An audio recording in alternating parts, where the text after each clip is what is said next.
late or 30 minutes late, I would do more work than that. And then, but being 20 minutes late, Ralph. time to fire. Hi, Snuggles. Me, myself, if I had somebody working here, if I didn't have nothing going on, Go run around. Do something interesting. but if I had something going on, I would tell you either finish it tonight or you have to be here early in the morning to make it your mind. Then that would matter. Other than that, Kevin. Hello. Hello. That's got to be a sales call. But let me give you. But that's the way. My dad was real hard on me when I was working, and he was working and everything.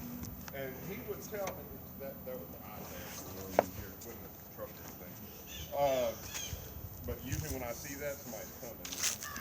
But Uh-huh. Ralph, you load him up and leave in about 5 minutes. Come on, Ralph. but my dad, my whole Come on, come on, so come on. important to Come on, Ralph, come on. Come on. be on time. You're gonna lose Come on. it and all that. It's so hard.